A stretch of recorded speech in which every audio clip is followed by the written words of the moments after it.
Hey there YouTube, happy Saturday.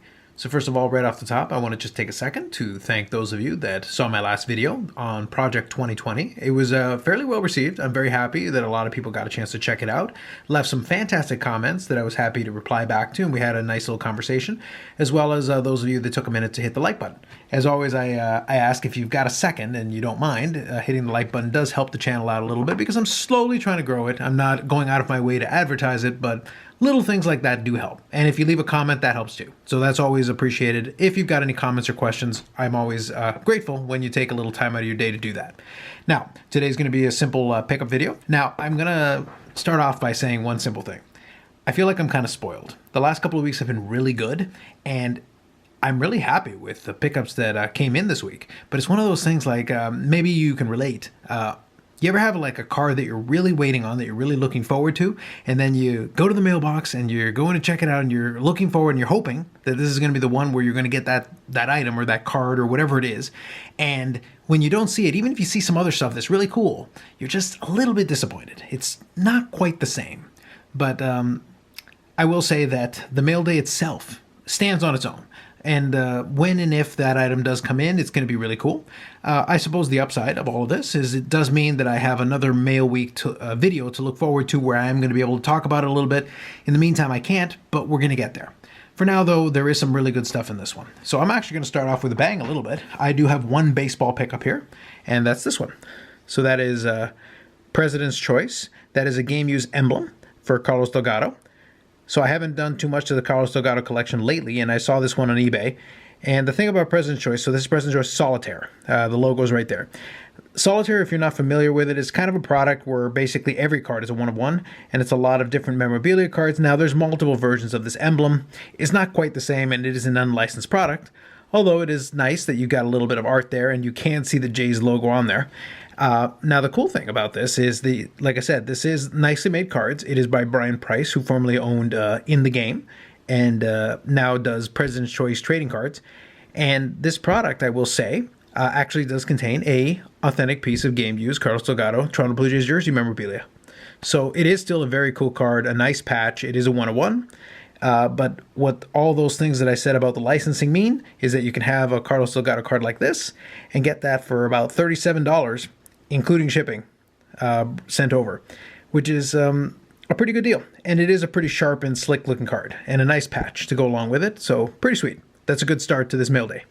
Next one, keeping it nice and simple, is a 2005-2006 Upper Deck jersey. This is resembling a similar one that I had recently. So I had the white version with the white uniform from Modano, and this is the green version. Same year, different jersey. It's another one out of the way. These next couple are actually kind of fun cards, and I want to take advantage of the lighting situation to be able to show you this one a little bit. So let me get set up here. And this is 97-98 Pacific Revolution, and this is the Sapphire parallel. Now I want to tilt this a little bit so you can kind of get a grasp of the shine. So hopefully you can see that. So you got, like I said, the emerald foil going on, but then this kind of rainbow foil happening here is really where these cards stand out. I think I kind of wanted to use the overhead shot for this one, but I'm set up this way today, so we're gonna make it work. So hopefully you can get a sense of it. Tilting it around is kind of the best way to see it a little bit. But these are really excellent looking cards. Really, really good stuff. So that's another one right there.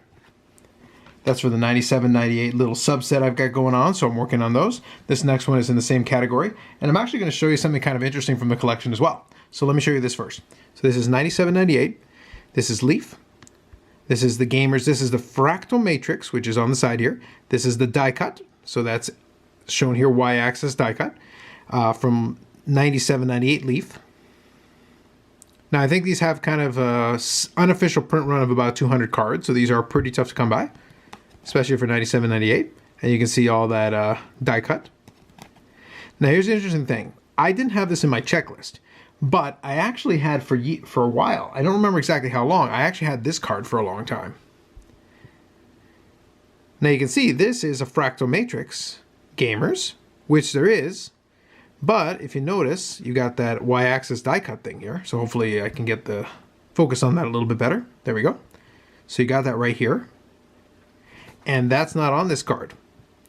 So I think As best as I can tell, this is somebody taking a shot at trying to create their own die-cut version of this card, because there is a base version, Gamers, there is a Fractal Matrix, which is not die-cut like this, which I also have, and then there is the Y-axis die-cut version, of which this should be the correct version. I genuinely have no idea when I got my hands on this one, and it wasn't put in my checklist as the appropriate card, but it was just kind of weird that it was there, but obviously you can see it's missing there, so this is not the genuine article, this guy is. But anyway, either way, now I've got it in the collection, so it's been done. So there we go. So I'm going to put this guy away. So another one for the 97-98, and I've been making some very good progress in that little subset. Now I'm going to get to another 97-98 card in a second, but first we'll interrupt it with a Mike Modano autograph. So this one doesn't actually count as part of my normal checklist, but it's still definitely a nice little addition to the collection. So this is Be a Player Millennium. So this is a great set that came out right around the Millennium itself, and it is a certified autograph. Obviously, you got the Modano there, but this one is the Vault. So depending on the foil color here, it's got a different print run. So these are kind of rebought cards of this. I still actually need the regular Millennium for my collection, but I saw this one on eBay for a pretty fair price, and I thought, well, it's still a certified autograph, even though it's I'm not going to count it as the actual Be a Player Millennium, even though for all intents and purposes, minus this, it is the same card. But just the same, you know, that's what it means being a player collector and being really picky. I like having this. I don't mind it, adding it to my collection just the same, but I still want the regular version without this going on. So we're still working on that one, but there's another certified auto for the collection. Now these next couple of cards came together. So first, another one for the 97-98. So this is the Donruss Priority Stamp of Approval. So there were two Modano cards in the base set. So first one was the base card, regular base card, and this was the first class package subset. And this is the Stamp of Approval version of that card. So obviously you got the nice shine, it's die cut, shaped like a postage stamp, which is really cool looking. And then of course it is numbered to 100. And another great one to knock off the collection. So that's another one off that list. And this one is as I start to approach almost being done this little subset as well. So this is Be a Player Millennium as well, but this is the Emblem. Now I wanted to take a second and make sure, so if you saw the cut, that I was just double checking something, I wanted to make sure I knew what the print run was. So these actually have a print run of 20 cards. So this one goes along with the stick jersey, the regular jersey, as well as the in the numbers patch card. So with that, with this one in hand, I'm only missing the autograph jersey as well. Other than that, I've got all the other ones. And this is one thing that I didn't like about Be a Player at the time, is that they don't have any indication of the numbering itself. You kind of have to know what the print run is or look it up. But anyway, it's a nice multicolored patch. Pretty good looking. You can see the part of the star there and part of the kind of the edge of the actual patch itself for the emblem. So it's a pretty good little representation and a tough card certainly. Another good addition to the collection that I'm happy to have and happy to add. Now hopefully you can see what I'm getting at as far as this week's mail. I'm actually not done, and that's not the highlight of this week's mail, so I haven't gotten there. Crazy enough, even though I have an emblem out of 20 and some pretty limited cards. This next one is going to be a one-of-one printing plate. So we've got a one-of-one autograph printing plate. So this is from a 2018-2019 Leaf, and this is the Ultimate Auto Memorabilia subset, and it is the yellow plate out of one. So let me see if I can zoom in on that for you. There you go. So it is an autograph card. It is a one-of-one and 2018-2019. So this is a set that I've made some pretty good progress on a couple of different subsets, and this is the yellow one. Now the thing about the yellow printing plate is that there's not a lot of detail. There's not a lot going on here. You can barely see the player, but at least it is an autograph one. Normally I have no interest in printing plates, but if this set in particular I've made a lot of progress on, and at the same time also, if it's an autograph printing plate, I'm a little more inclined to be interested just because it still has the certified autograph element. Now again, believe it or not, I'm still not done. I've got two more cards left to show you. So we're going to do another certified autograph here. This one actually came in on Friday, which is a nice addition to my collection here. So this right here is, I believe it is the 2014-2015 Black Diamond. It is an emerald autograph. It's got a really nice shine to it as well. Really cool looking card. And as I kind of alluded to when I flipped it over to the back here, so this is the Double Diamond Emerald autograph, and it is out of 10 copies. So you can see right there. That is one awesome looking card. So that's another limited Modano to add to the collection. A lot of great progress being made, but that's another great piece to add. I would prefer it to be hard signed, but it's still a great looking card, so I can't complain too much. And the emerald is, it really pops when you get it in the lighting just right. Okay, what I've alluded to during this entire mail day is that I'm still waiting on an item that I'm really excited about. I'm feeling spoiled in the sense that this has been a really great mail day already, and that was not the last card. And a second ago, I just showed you a autographed card out of 10, right after an autograph, 1 of 1, and I still am having one more card that I'm going to show you. So what the heck have I saved for last? And that is this one. I'll show this one to you. So this is from Upper Deck Artifacts, 2015-2016. So this is not the rarest card. It isn't an autograph card. It is a memorabilia card. But it's just such a clean looking design and such a cool looking card that I had to have this as kind of the feature player at the end of the video. So that's this guy. So it's honored members. So it's a double patch commemorating Mike Modano going to the Hockey Hall of Fame in 2014. And I just love this, the way the portrait is done, and it is numbered out of 27. It is a clean looking card. So you can see the back there. But this one's got 2 really nice patch pieces to that. And it is numbered 9 of 27. So it is the jersey numbered card as well. So this is a post-retirement card for Modano commemorating his Hall of Fame induction. But nonetheless, it is just a sweet looking card. So that one is the one that I'm going to put here on display for you. Kind of to finish off this mail day video. Now, one final thing before I go. I did want to talk about this a little bit. It was a great suggestion brought up to me. And like I said, when it comes to comments, I do listen. And if you have a suggestion, I'm always happy to hear, because it does allow me to kind of understand if there's something I haven't explained before, or if there's something that might interest you to know about. Like, there's a lot of possibilities. But the more, basically, the more I hear from you, any comments or any suggestions, it makes it a lot easier for me to be able to give pieces of information wherever I might be lacking. And the question really that was brought up was basically, why Modano? So I live in Canada, as I've said before, and Mike Modano obviously played the majority of his career in Dallas, with 1 year in Detroit. And of course, he began his career in Minnesota, playing for the Minnesota North Stars before they moved to Dallas. So the question really was, what is the kind of the backstory? And I've alluded to it a little bit here and there, but I'll keep it nice and simple. It isn't very long, and it isn't overly complicated.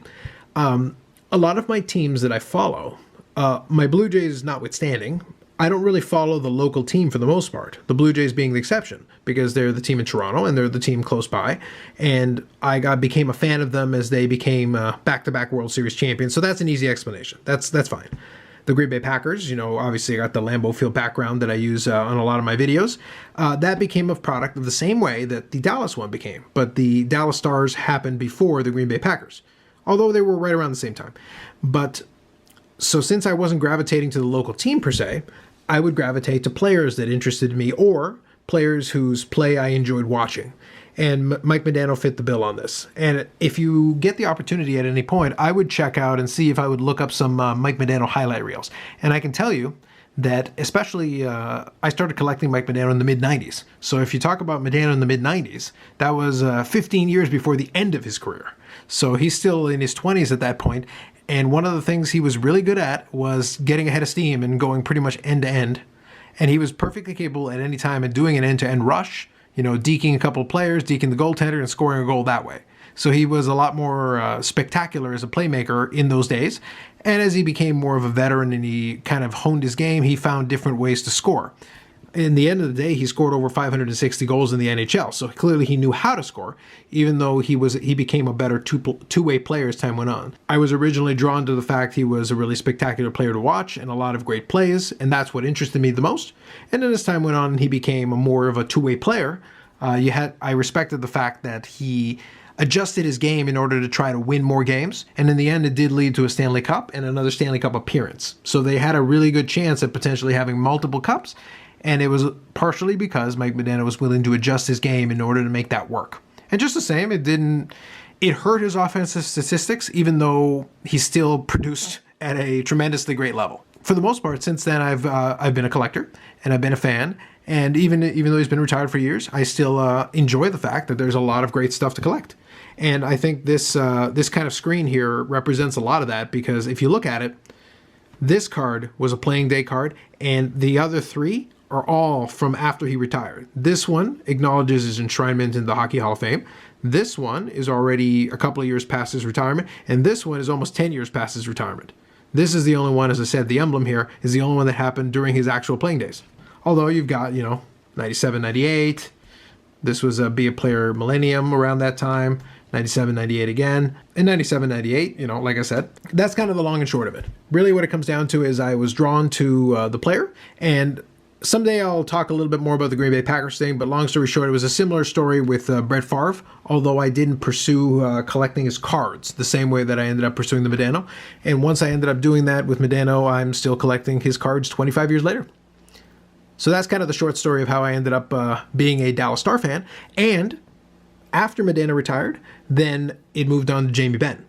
And because Jamie Benn kind of became the next guy, because his rookie year was Mike Modano's last full year in Dallas. So it kind of worked out timing-wise. Even though I didn't end up collecting a lot of his cards right away, I did pick up a few at the time, and then it became a thing later on. But that's another story for another day. So I think that's it for me today. Hopefully you enjoyed. If you have any comments or questions, I'd be happy to reply to those as well. And if you could hit the thumbs up, I'd appreciate that. Other than that, we'll catch you in the next video. Thanks very much as always. Have a great day.